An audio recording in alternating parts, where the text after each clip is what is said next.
decía, estamos en nuestro 8º programa y hemos venido hablando sobre el proyecto original que Dios tenía para el hombre desde su creación, todo lo que Dios puso en Adán para hacerlo semejante al Verbo encarnado, para que lo heredara a toda la familia humana y que se perdió con ese pecado original.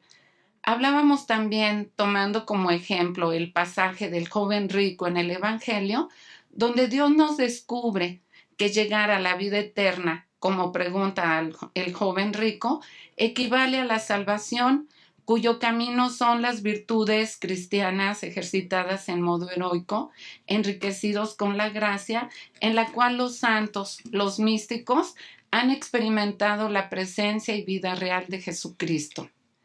Y en la segunda parte del diálogo de Jesús con el joven rico, Jesús le pregunta a este joven, bueno, ya estás en el camino, pero ¿quieres ser perfecto? Esa pregunta que le hace Jesús equivale a la restitución de todo aquello que perdió Adán cuando pecó. Entonces, al ir meditando todo esto, nos damos cuenta que aquí se presenta un cambio de entendimiento, un cambio de actitud, un no más de lo mismo, una visión diferente de cosas nuevas que vienen a revolucionar, incluso un rompimiento de esquemas. Y en este cambio que nos presenta, pues se antoja, es necesario meternos a profundidad para conocer cómo llegar a esta restitución de todo lo que se perdió con el pecado original en Adán. Así que, Salvador, ¿cómo estás? Hola, Guille, muy bien, gracias. Bien, bien. Y bueno, pues necesito hacerte una pregunta que yo sé que está en boca de todos los radioescuchas, porque justamente se ha visto así como en el proceso de todo lo que nos has venido compartiendo, que se está presentando este cambio. Y bueno, pues háblanos sobre algunos aspectos de este cambio. Bueno, pues sí, como decías ahorita, ¿no? Y creo que es el proceso normal. Conforme vamos oyendo estas verdades, va apareciendo en nuestra mente una gran interrogante, que es decir, oiga, es que eso no lo había yo oído antes. Es que esto parece que va un poquito en contra de lo establecido, de Bueno, lo que pero, de lo que perdón, ya tenemos. Sí, sí, tantito, déjame interrumpirte aquí antes de que empieces para no interrumpirte más, porque justamente en este pasaje con lo que estás diciendo ahorita, este, pues vemos que Jesús no le presenta eso de quiere ser perfecto, o sea, como una opción o tampoco es una utopía, sino Jesús se lo presenta como una posibilidad, o sea, claramente es la finalidad que Dios tuvo para con todas sus criaturas, tiene que ser algo que seamos capaces de llegar. bueno, Guille, pero yo aquí haría una pequeña aclaración. En este pasaje que hemos estado manejando hasta ahorita, hay que entender que todo está dirigido única y exclusivamente a la salvación. Ajá, O sea, yo difiero un poquito de la idea de que la perfección a la que se refiere Jesús con el joven rico sea la restitución de todo lo que se perdió. Porque si tú lo analizas, verás que está en el tiempo en el que todavía no podía hablar de esto, como lo hemos mencionado y como está dicho en el Evangelio. Y lógicamente no se lo podría haber presentado como opción al joven rico. sí, sí, Al joven rico lo que le presentó como opción es, ¿quieres la salvación? Bueno, cumple los mandamientos. La salvación nada más. Cuando Jesús le pregunta o lo ve y le dice, ¿quieres ser perfecto? Entonces lo que quieres es ser perfecto. En ese momento, o sea, como el joven rico había inquirido a Jesús y diciéndole, oye, pero es que eso ya lo cumplo, ahora, ¿qué más? Entonces Jesús es cuando le dice, bueno, entonces no quieres nada más salvarte. A la perfección que se está refiriendo Jesús es a la santidad desde el punto de vista humano, que es a lo que podría haber aspirado el joven rico y todos los demás durante estos 2000 años. Así es. Por, por lo tanto, se está refiriendo al ejercicio, perdón, al ejercicio de las virtudes y a ese ejercicio heroico del que hablas, en que el ser humano se niega totalmente a su propia naturaleza para dar paso por medio del esfuerzo y de la virtud y de la gracia santificante, dar paso a esa santidad humana. Pero en este momento, o sea, si viéramos al joven rico y el joven rico hubiera aceptado la propuesta de Jesús, lo que estaríamos viendo es un santo más, un santo de santidad humana que probablemente hubiera seguido por el camino del sacrificio, porque es a lo que Jesús lo invita, ¿no? Así es. La actitud de desprendimiento, la actitud de seguimiento de Jesús a través de la cruz y al Calvario para resurgir, pero para resurgir a esa vida nueva de santidad. Todo tipo de santidad, Guille, todo tipo de santidad humana o divina, como nos la plantea Jesús, sería lleva consigo el desprendimiento, el desapego y el sacrificio. Si ahorita tuviéramos la fortuna de ver a Jesús y le preguntáramos, Maestro, ¿qué necesito para llegar al cielo, para ser santo? Nos diría, bueno, vende todo lo que tienes y toma tu cruz, ven y sígueme.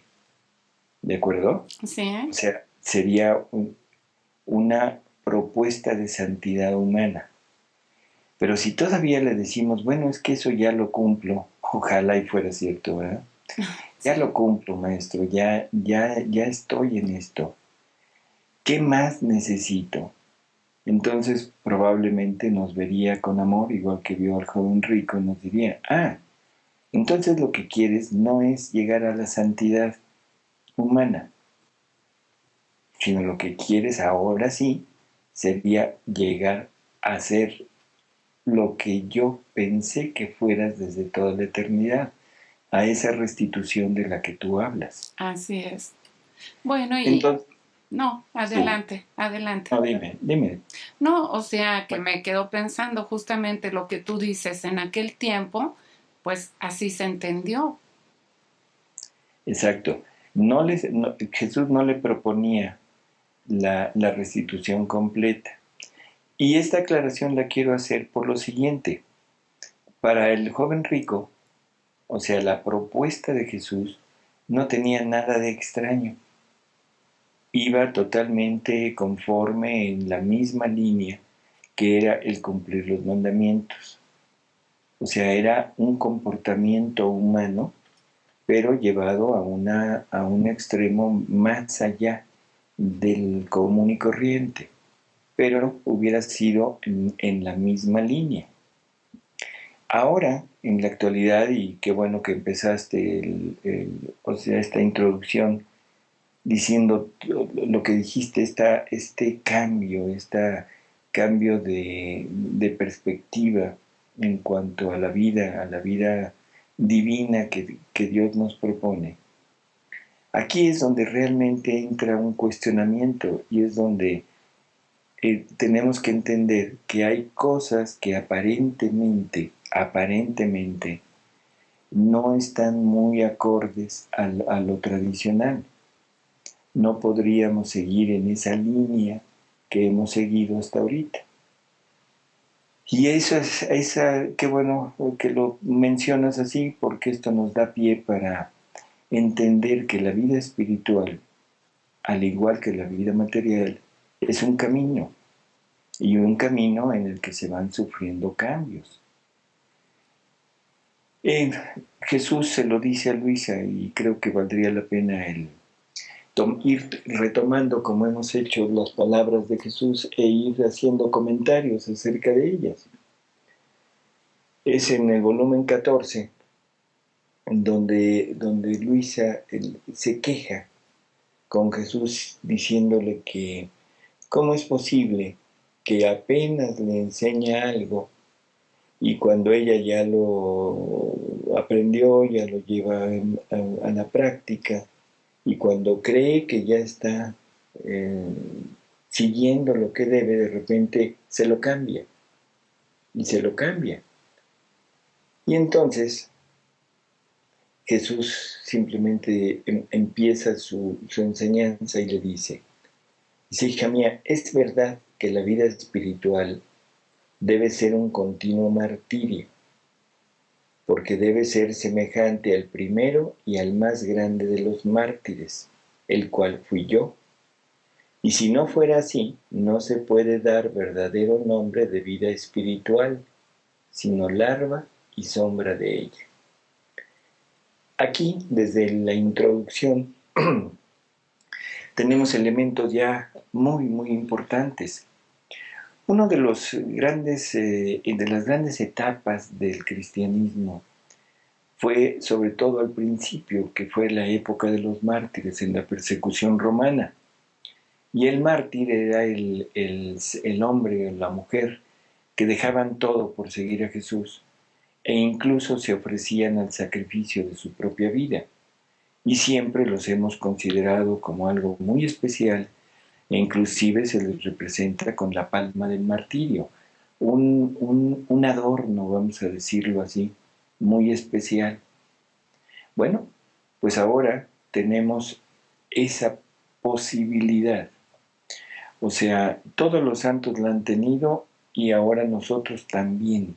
En estos cambios de la vida espiritual, es un verdadero martirio. Y esto hay que pensarlo un poco. Pero vamos a continuar. Los cambios en la vida espiritual es un martirio, ¿sí? Porque debe ser semejante a nuestro modelo, que es Jesús, que es el mártir por excelencia. Y estas palabras de que no se puede dar verdadero nombre de vida espiritual si no es por medio del martirio, esto nos pone en alerta.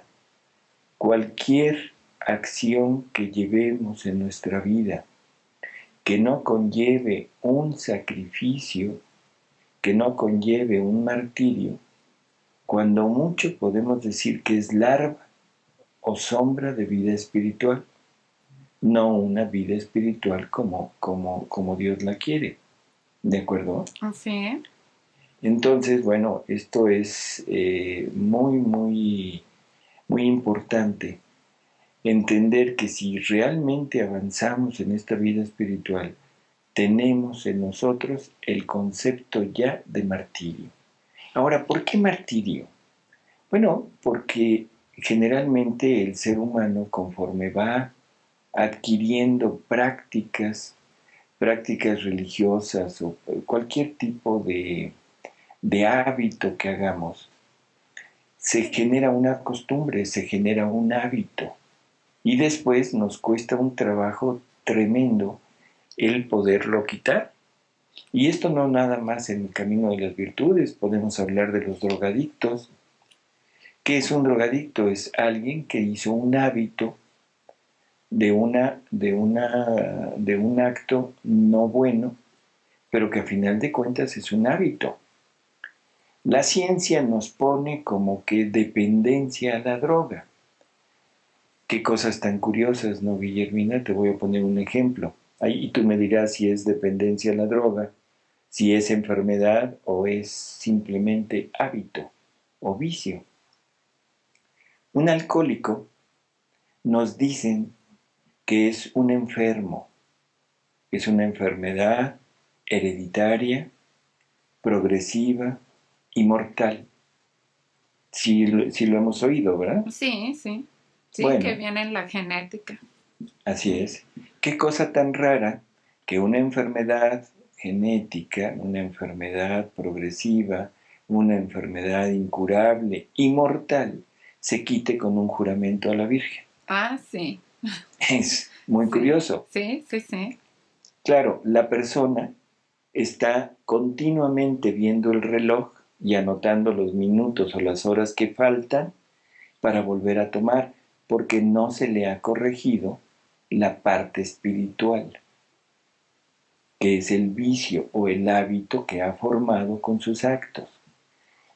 Pero en la parte física, que es donde la ciencia nos habla de que dependemos del alcohol, no es cierto. El Señor se pasa una semana, un mes, un año sin tomar y no le pasa nada.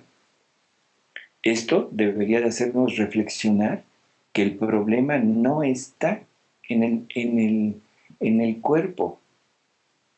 El problema, ahí entramos otra vez en discusión. Para la ciencia estaría en la mente. Para el creyente estaría en el alma, en la ausencia de Dios. Pero bueno, simplemente dejémoslo como una premisa. O sea, nuestra vida espiritual es un ir adquiriendo continuamente hábitos y costumbres. Pero bueno, retomando lo que estábamos diciendo, además es necesario que sufra varios cambios y esto es para hacerla llegar a debida estatura y para volverla noble, bella y perfecta. Si la misma naturaleza humana, menos importante, sufre quién sabe cuántos cambios para hacerla llegar a la debida estatura, mucho más la espiritual, que es más importante y superior a la vida natural. Es más, la vida natural simboliza a la vida espiritual. Así es. Entonces, bueno, ya leíste esto, o sea, dice, los cambios, y esto también, ojo con esto, es para hacerla llegar a debida estatura y para volverla noble, bella y perfecta. Si nos está diciendo que es para hacer llegar nuestra vida espiritual a la debida estatura, quiere decir que nuestra vida espiritual, si no sufre esto, se queda en una etapa muy temprana. Y nos empieza a poner como ejemplos la vida material, o sea, nuestra vida física. Si un niño, si un bebé que está en el vientre de su madre se quisiera quedar en el vientre de su madre, bueno, lo único que va a pasar es que va a morir él y va a matar a la mamá. Si un niño, o sea, que ya recién nacido se quisiera quedar en esa etapa, pues realmente sería un fracaso total esa vida.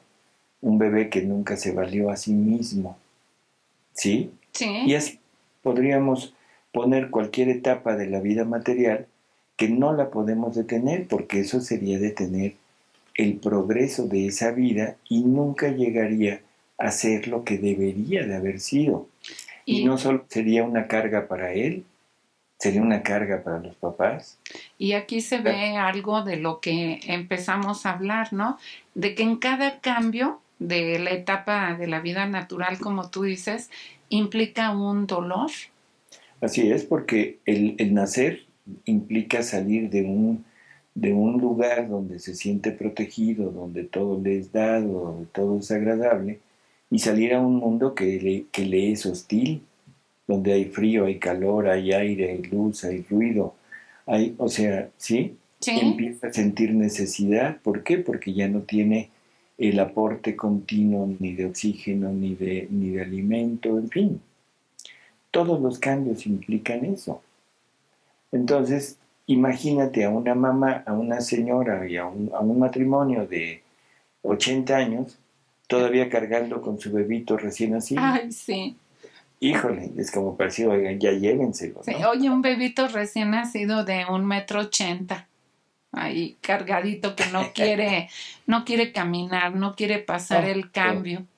así es. Entonces, después de hablarle de esto, ahora vamos a entrar a nuestro punto principal. Dice, ahora vengamos a la verdadera vida espiritual. Ella, o sea, la vida espiritual, se concibe en mi seno. Mi sangre, mi amor, mi aliento la forman. Después la alimento a mi pecho, la fajo con mis gracias. Fíjense bien, la fajo con mis gracias. Luego paso a hacerla caminar con mis verdades. Pero no es mi deseo formar una niña juguetona, sino formar una copia toda semejante a mí. Ese es el final, una copia toda semejante a Jesús. Por eso entran los cambios, que no son para otra cosa que para hacerla llegar a edad madura y darle a aquellos privilegios y prerrogativas que lo hacen llegar justamente a ser semejante a Jesús. O sea, no son para otra cosa que para hacerla llegar a edad madura y darle todos aquellos privilegios y prerrogativas que contiene la verdadera vida espiritual. Así es. De otra manera, permanecerá como niña en pañales. ¿De acuerdo? Sí. Ahora vamos a poner esa niña en pañales en la vida real. ¿A qué se estará refiriendo? ¿A las almas devotas? Las Sí. almas devotas que no quieren salir de su devoción, que no quieren sufrir un cambio. A las almas muy apegadas a sus devociones, a sus costumbres que, bueno, son buenas, pero que les hace falta también crecer en la fe, madurar en la fe. Así es. Esa Entonces necesidad. decíamos, Guille, que, perdón por interrumpirte, pero No, está bien. vamos a tratar de acabar, cuando menos. Sí. El chiste es entender que nuestra vida espiritual se forma, nace en el seno de Jesús, se alimenta con sus gracias, con sus verdades. Hija mía, te quiero, no sé, como religiosa, hija mía o hijo mío, te quiero como sacerdote, hija mía, te quiero como alma devota. No sé, tantas manifestaciones que hay en nuestra vida de acercamiento a Dios. Pero generalmente no cambiamos, nos quedamos ahí.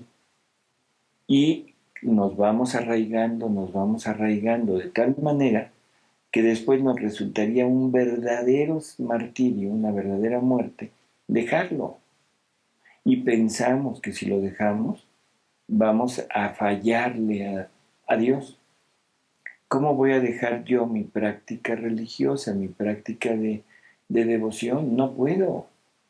Y aquí Jesús nos está diciendo que todo esto fue simple y sencillamente para empezarnos a hacer crecer, pero que no nos quiere como niños en pañales, que en lugar de formar mi honor y mi gloria, formarían mi dolor y deshonor.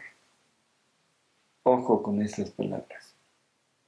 La vida espiritual es un camino, y si me quedo en el camino, por muy bonito, por muy agradable, por muy bueno que a mí me parezca, para Dios es un dolor y un deshonor.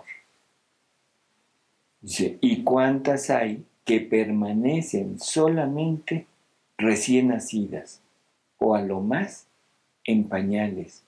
Y poquísimas son las que trabajan junto conmigo para hacer de ellas una copia de mí.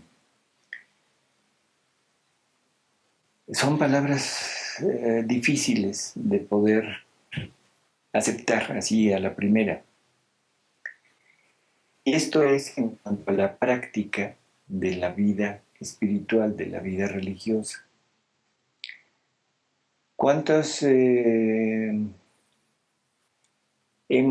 cuántas veces hemos pensado que lo que yo practico, que lo que yo hago, que lo que mi forma de acercarme a Dios, por ejemplo, voy a misa todos los días. Entonces voy a misa todos los días, comulgo todos los días y pienso que ahí está toda mi forma de acercarme a Dios. Y no me doy cuenta de que me estoy acostumbrando, estoy haciendo un hábito de ello, pero un hábito para mí.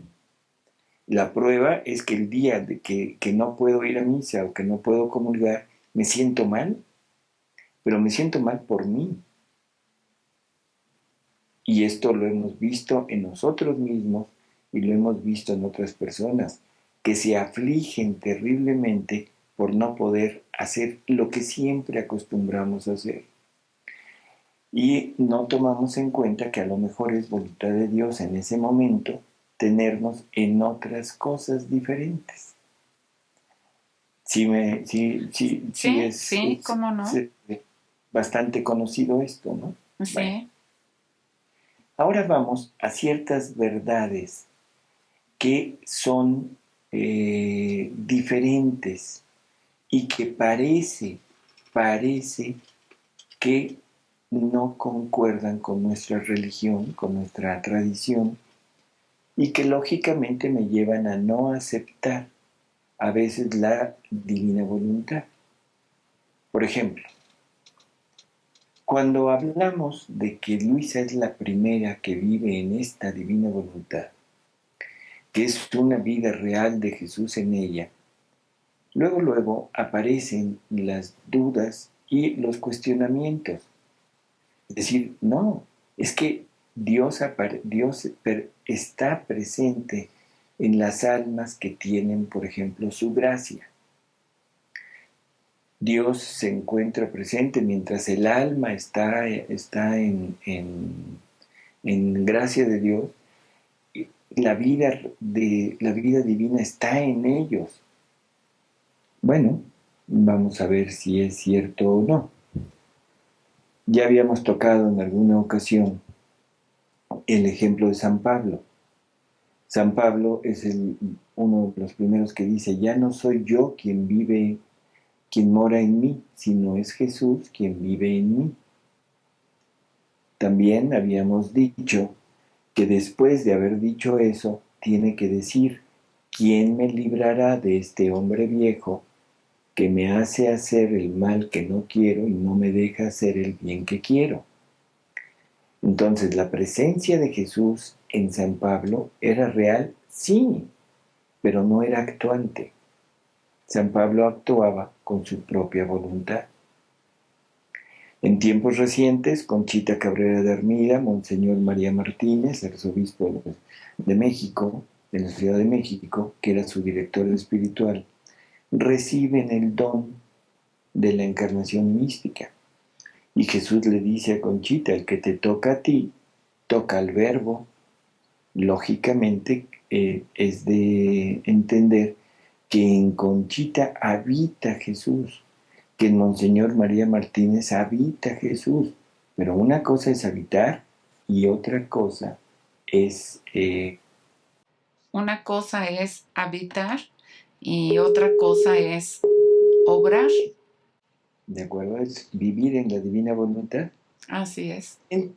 Entonces, Jesús le dice a Luisa algo que es curioso. Bueno, primero, Luisa es la primera, y esto se lo repite desde el volumen 1, desde que empiezan estas revelaciones hasta el final.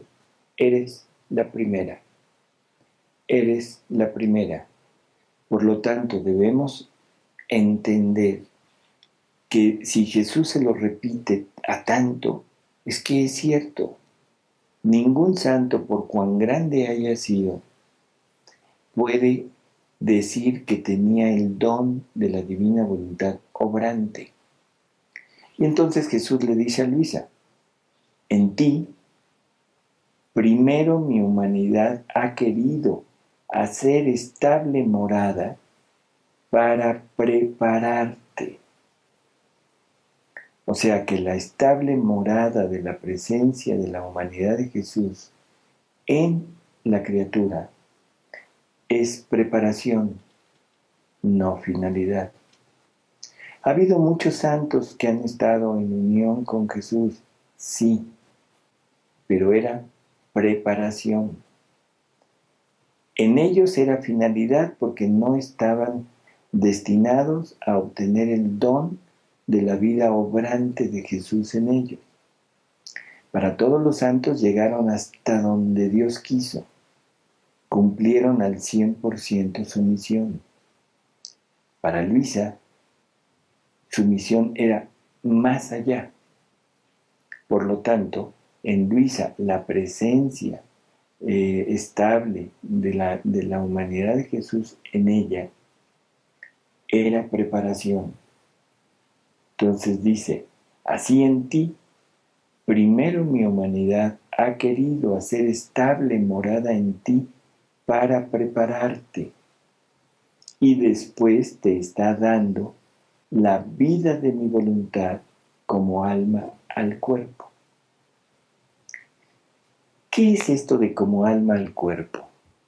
Sabemos que nosotros tenemos una naturaleza física, humana, palpable, que es nuestro cuerpo, y tenemos una naturaleza espiritual, en donde está nuestra alma y nuestro espíritu.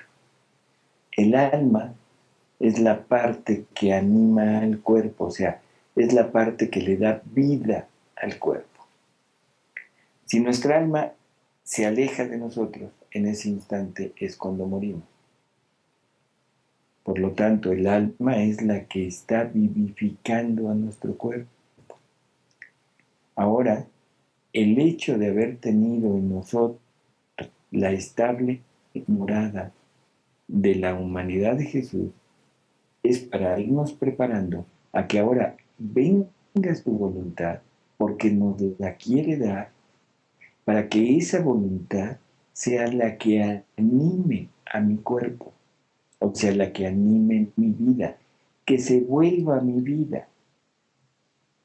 Yo no puedo decir que mi alma y mi cuerpo son dos entes separados, son unidad. Aunque uno sea material y otro espiritual, pero son unidad, forman una misma vida. Ahora, la divina voluntad quiere tomar el papel de alma en mí. Por lo tanto, ya no es separado, es la misma vida divina, la que va a animar mi cuerpo. Por lo tanto, las acciones de la criatura que tiene la fortuna de tener esta divina voluntad en ella como alma al cuerpo, sus actos serán ya no de ella, humana, sino serán actos que han salido del fondo de la vida divina y por lo tanto serán actos semejantes a los de Jesús, que esto ya lo explicábamos el otro día. No es la criatura la que lo hace, sino es la criatura la que permite que Dios lo haga en ella. Y aquí se puede repetir perfectamente las palabras de Jesús. Ustedes creen que yo hago mis obras, se equivocan. Jesús dijo, mi Padre que mora en mí. La criatura puede decir, es la divina voluntad que mora en mí quien hace sus obras en mí.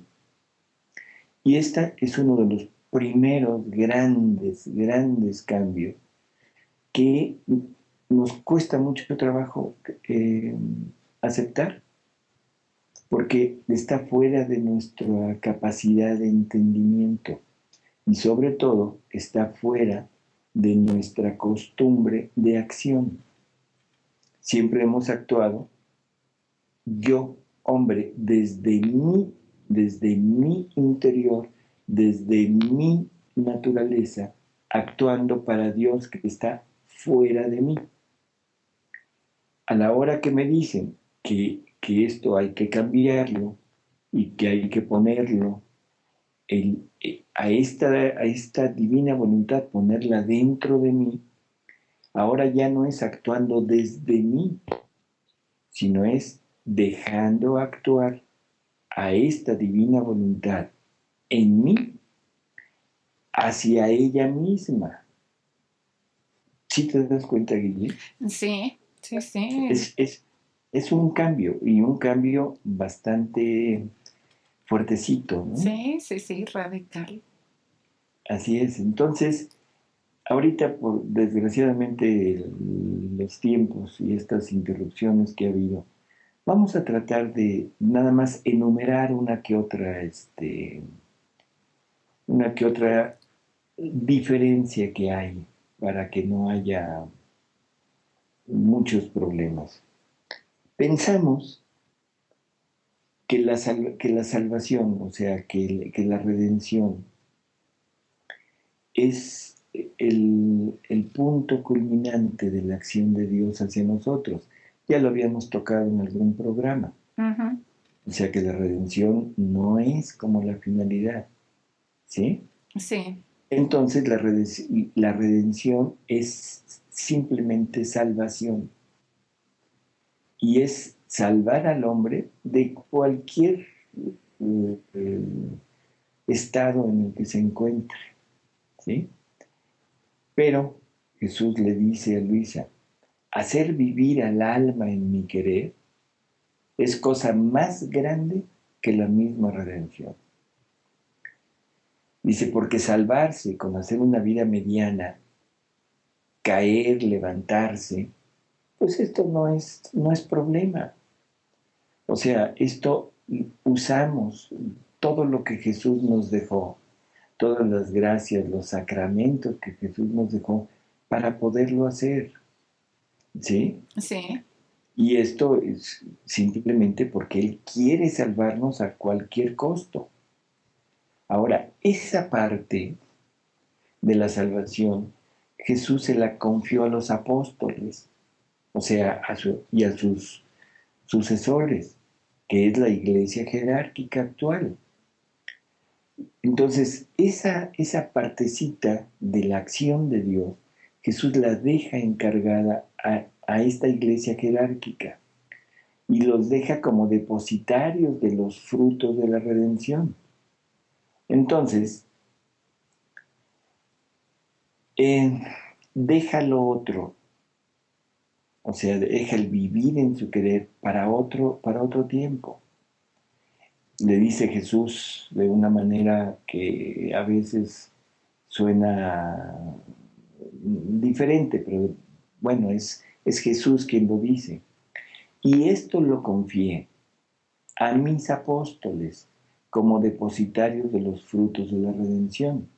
Así que debiendo hacerlo menos en ese entonces, dejé para ahora lo más, reservando otras épocas para el cumplimiento de mis altos designios.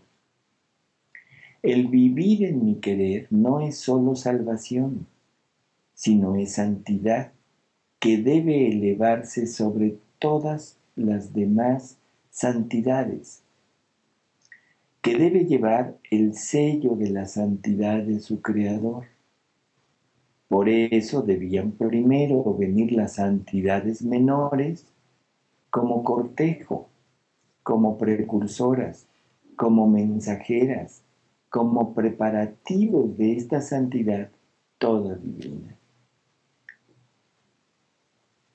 Es un cambio bastante fuerte. Pero bueno, simplemente dejémoslo ahí y toquemos otro.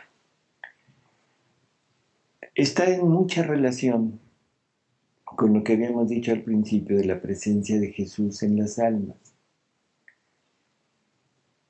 Se ha manejado que la gracia es la presencia de la vida divina, que la gracia es la que nos confiere esta vida divina y nos hace permanecer en ella. Bueno, pensando en algo de esto, Jesús en una ocasión le dice a Luisa que para vivir en la divina voluntad a la criatura le es necesaria su presencia real, real.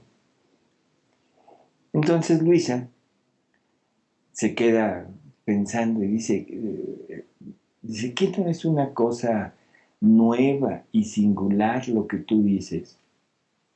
Que en quien vive en tu voluntad tú haces vida real en él, que no es más bien esa vida mística que tú haces en los corazones que poseen tu gracia. Luisa ahí está haciendo una diferencia entre la vida real de Jesús y la vida mística de Jesús que tienen las almas que tienen su gracia. Bueno, podríamos pensar que Luisa se equivoca.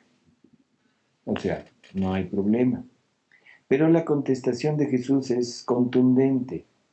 Porque dice, no, no es vida mística como para aquellos que poseen mi gracia, pero no viven con sus actos fundidos en mi querer, y por eso no tienen materia suficiente para formarme los accidentes para aprisionarme.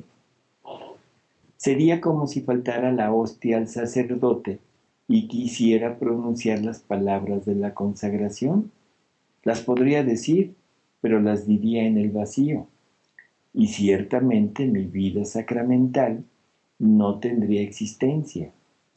Así me encuentro en los corazones, que mientras pueden poseer mi gracia, pero no viven del todo en mi querer, estoy en ellos por gracia, pero no realmente. Parece juego de palabras, ¿no? Pero en términos generales, si entendemos que la vida la conforman los actos, ¿cómo puedo pensar, cómo se me puede ocurrir que tengo en mí la vida real de Jesús, nada más por la gracia, si no tengo sus actos? Por eso es que dice, es como las palabras de la consagración sin hostia. O sea, el sacerdote puede decir esas palabras, pero si no está la especie, bueno, pues las dijo al aire y no hubo consagración. Así es. ¿Mandé? Así es, digo. Lo mismo es aquí. O sea, ¿cómo podemos pensar que es la vida real de Jesús si no existe el acto donde Jesús pueda quedar como vida real? No quiero decir consagrado, sino como vida real. ¿Cómo puedo pensar que tengo la vida real de Jesús en mí si sus actos no los tengo? Tengo los míos. Eso se llama vida mística. Eso se llama la vida mística de Jesús en la criatura, pero no la vida real. ¿De acuerdo? Sí, sí. Entonces, creo que el ejemplo es muy sencillo de entender. El mismo ejemplo de una hostia consagrada. Y luego le dice Jesús, al alma que vive en mi voluntad, le es necesaria mi vida real en ella. De otra manera, ¿cómo podría vivir de mi querer? ¿Sí? Sí. Y entonces después le dice, tú no quieres entenderlo, que eso es lo que nos pasa en la actualidad. No queremos entenderlo. No es que no es que no se pueda entender. No queremos entenderlo por esa resistencia al cambio. A no soltar lo tuyo. Así es, porque lo mío es lo bueno, lo mío es lo que yo entiendo, lo mío es la tradición, lo mío es lo que en donde me siento seguro, pero no es donde Dios nos quiere. Bueno, entonces Jesús le dice, tú no quieres entenderlo, que la santidad del vivir en mi querer es una santidad del todo diferente de todas las demás santidades. Ojo, diferente de todas las demás santidades. Claro, porque todas las demás santidades han sido santidades humanas, llevadas a cabo, crecidas a través de los actos humanos y de una voluntad humana que se ha esforzado, que ha llevado las virtudes al heroísmo, sobre todo las virtudes teologales, porque para llevar las virtudes a ese grado necesito tener una fe total y absolutamente ciega, o sea, no dudar absolutamente nada. Una esperanza 100% segura y un amor increíblemente alto hacia Dios. Sí, una disposición total. Así es. Entonces los santos han hecho maravillas con ellos, han transformado su vida, pero la han transformado desde sus actos humanos. Y aquí Jesús nos dice que es diferente de todas las demás santidades. Lógico, porque aquí es la vida divina. Aquí el alma debe renunciar a todo, incluso a sus propios actos. Ya no ser dueño ni siquiera de sus actos, de sus pensamientos, de sus palabras, de sus obras, de todo. El ser humano generalmente, cuando actúa desde sí mismo y siempre lo que hace, aunque sea muy humilde y diga que no, pero se tiene que atribuir a él. Es una ganancia que está teniendo y una ganancia que tiene y que la tendrá para siempre. Y que aunque diga, no, yo no, es Dios en mí y todo, pero fue hecho con sus actos. ¿Sí? Entonces, ahora, en este punto, aquí ya el alma se despoja incluso de eso, porque aquí ya no es ella, es Dios quien lo hace. Y solamente de esta manera podríamos entender un poco las palabras de Jesús en el Evangelio. No solo harán mis obras, sino aún mayores. Claro, el hombre desde sí mismo, con su voluntad humana, con su santidad humana, nunca podría ni siquiera pensar en acercarse a las obras de Jesús. Pero Jesús actuando en ella la puede llevar hasta donde quiera. ¿De acuerdo? Sí. Bueno, entonces es diferente de todas las demás santidades. Y quitadas las cruces, las mortificaciones y los actos necesarios de la vida, que hechos en mi voluntad la embellecen de más, no es otra cosa que la vida de los bienaventurados del cielo. O sea, estamos viviendo la vida que viven todos los habitantes del cielo. ¿De acuerdo? Y Sí. si lo volteamos un poquito, ahora sabemos qué vida llevan los bienaventurados. Una vida que la desarrollan, que la viven con Dios obrante en ellos. Y ahora sí puedo entender aquellas palabras de Pablo donde dicen que al final, una vez que haya sido vencido el último enemigo, que es la muerte, Jesús todo lo pondrá en él, todo lo someterá a él, y después él mismo se someterá a quien todo sometió a él, o sea, al Padre, para que Dios sea todo en todos. Esa es la vida de los bienaventurados. Dios en todos los bienaventurados. Todos los bienaventurados viviendo la vida de Dios desde su propia existencia, desde sus propios actos. Y esa vida es la que nos propone Jesús ahora a nosotros. Es la vida misma del cielo la que nos están proponiendo. Entonces, como te das cuenta, Guille, Sí. es otro nivel del joven rico. Al joven rico le pidieron la renuncia de todo a nivel de virtud. Sí, Le pidieron la santidad humana, le pidieron que dejara las costumbres humanas por adoptar, por imitar las costumbres del cielo. A nosotros nos piden, ya no pienses en la santidad, ahora piensa en la vida divina. A eso se refiere las palabras de Jesús a Luisa cuando le dice, tú serás la primera en hacer resurgir las virtudes humanas en virtudes divinas. Y lo mismo es cuando Jesús dice que le agrada tanto esta santidad del vivir en unión con Él, con su querer, que quitará de la tierra cualquier otra santidad con aspecto de virtud.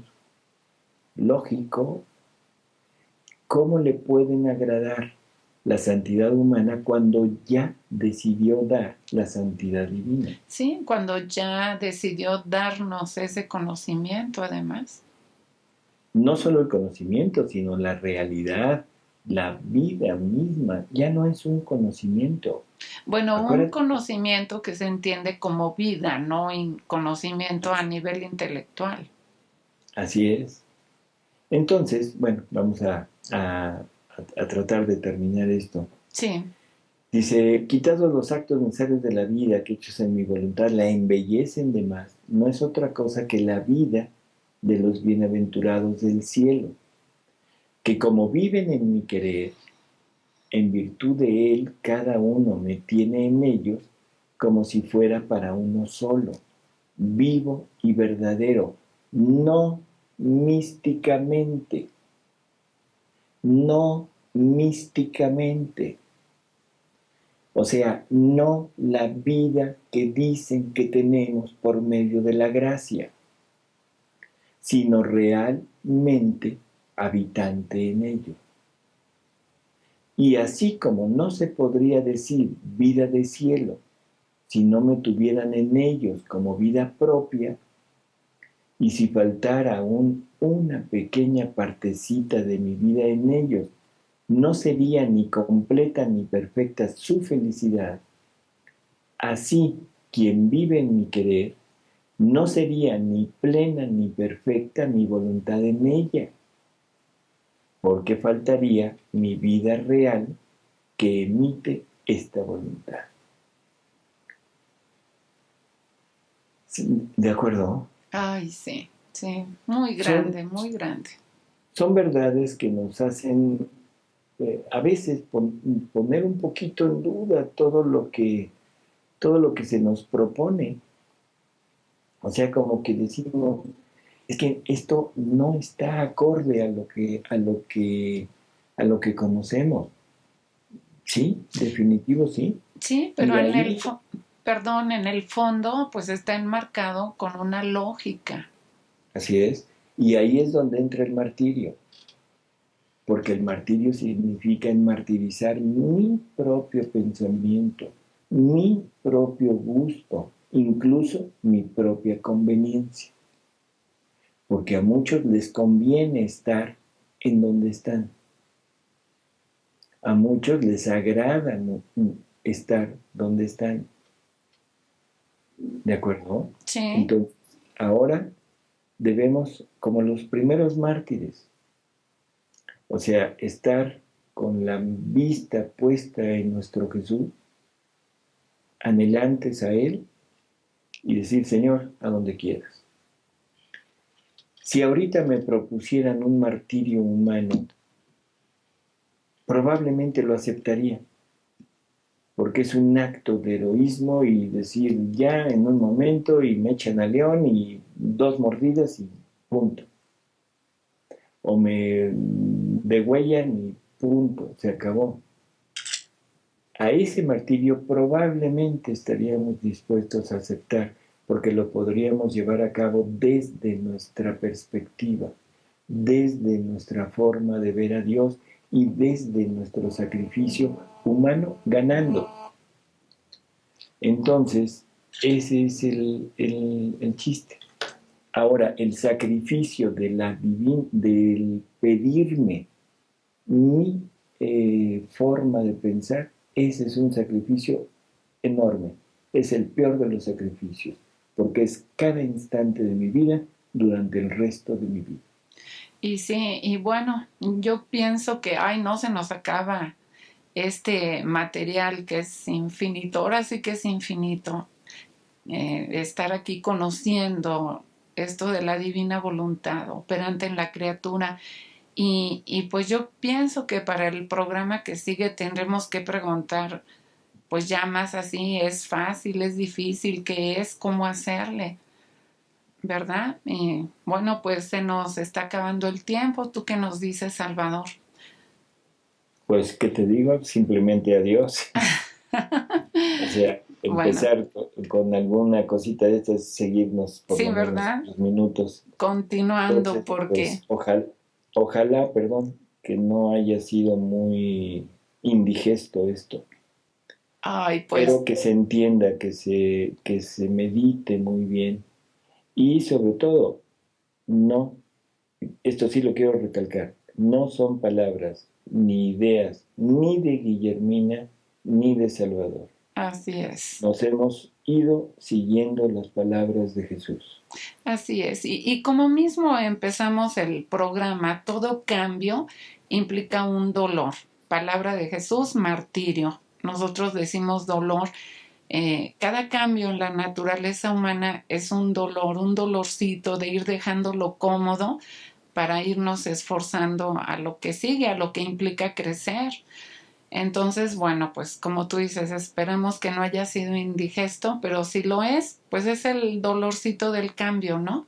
Si es que quieren, Sí, pues preguntar, comentar, cualquier cosa. sí, estamos a sus órdenes y por favor, con toda la confianza, nos gustaría mucho saber que estamos en comunicación, en comunión. Bueno, pues Dios nos bendice. Muchísimas gracias a Dios, a Mamá Santísima.